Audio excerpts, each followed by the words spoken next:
Let's discuss staphyloma, one of the previous year university questions of ophthalmology. ये आया था 2013 के यूनिवर्सिटी पेपर में. हम इसको अलग अलग हेडिंग्स में देखेंगे. That is introduction, types. ये दो हेडिंग्स होंगी इसकी. इंट्रोडक्शन क्या है इसका? लोकलाइज्ड बल्जिंग होती है ये, weak and thin outer tunic of eyeball की, दैट इज कॉर्निया और स्क्लेरा की, और जो कि लाइन रहती है यूवियल टिश्यू से, और वो ब्राइटली शाइन करती है through thinned out fibrous coat.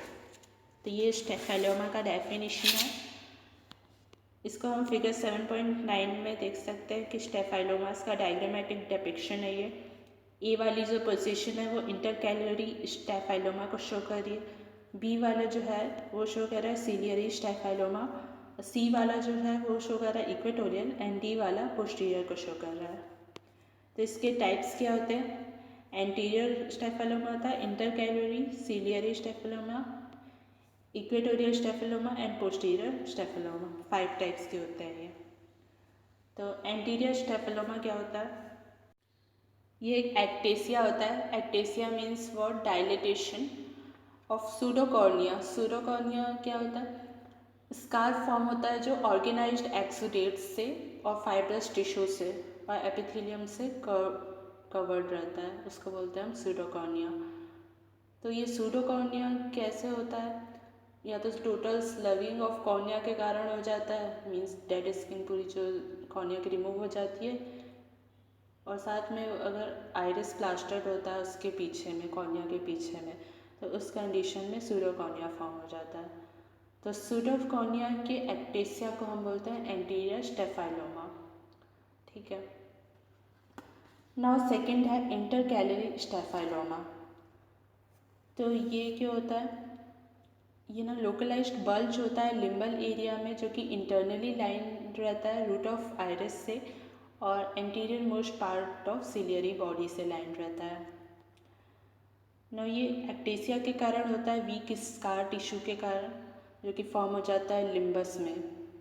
और ये क्यों फॉर्म हो जाता है ये स्कार टिश्यू? क्योंकि परफोरेटिंग इंजरी की हीलिंग होती है, या फिर एक पेरिफेरल कॉर्नियल अल्सर अगर होता है ना, तो उसकी हीलिंग में भी ये फॉर्म हो जाता है स्कार टिश्यू. और सेकेंडरी एंगल क्लोजर ग्लोकोमा जो है इसका प्रोग्रेशन कॉज करता है, ये इसका सेकेंड पॉइंट है. थर्ड पॉइंट क्या है कि डिफेक्टिव विजन भी ओकर होता है माइल्ड कॉर्नियल एस्टिग्मेटिज्म के कारण इंटरकैलरी स्टेफेलोमा में. और इंटरकैलरी स्टेफेलोमा का ट्रीटमेंट क्या होता है? लोकलाइज्ड स्टेफाइलेक्टोमी कर देते हैं under heavy doses of oral steroids. Oral steroids की हैवी डोजेस भी देते हैं. ना थर्ड है सीलियरी स्टेफेलोमा.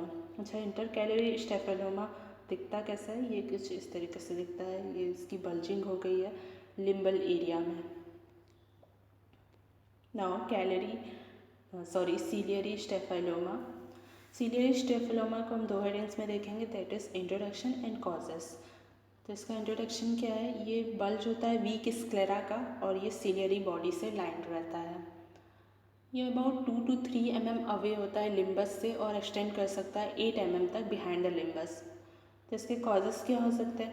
परफोरेटिंग इंजरी हो सकता है, डेवलपमेंटल ग्लोकोमा हो सकता है, स्क्लेराइटिस हो सकता है, और एंड स्टेज प्राइमरी या सेकेंडरी ग्लोकोमा हो सकता है. ना फोर्थ है इक्वेटोरियल स्टेफाइलोमा. अच्छा, सीलियरी स्टेफाइलोमा का हम पिक देखते हैं. ये कुछ इस तरीके से दिखता है. ये लिम्बस के दूर में एक नोड्यूल सा फॉर्म हुआ है ना, वैसा दिख रहा है. ये ब्लैक कलर का जो दिख रहा था ये. ना इक्वेटोरियल स्टेफेलोमा को भी हम इंट्रोडक्शन और कॉजेस के हेडिंग्स में देखेंगे. तो इसका इंट्रोडक्शन क्या होगा?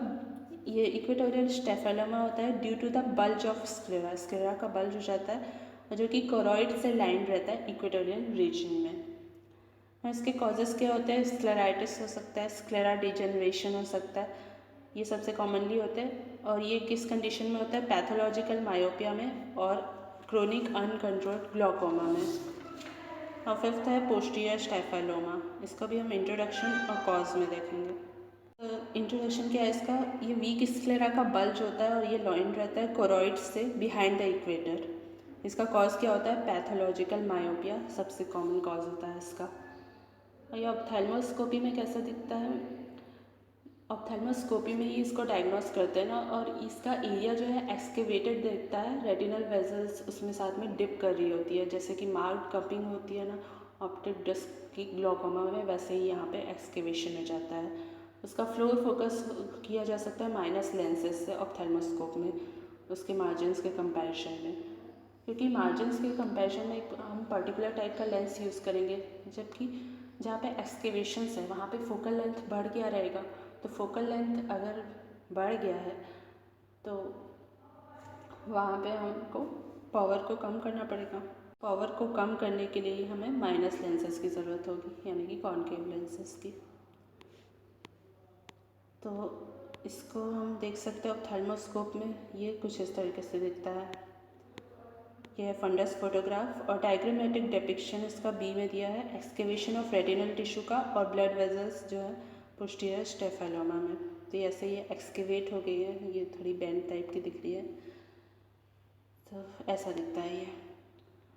तो ये हमने डिस्कस किया स्टेफेलोमा को। Thanks for watching.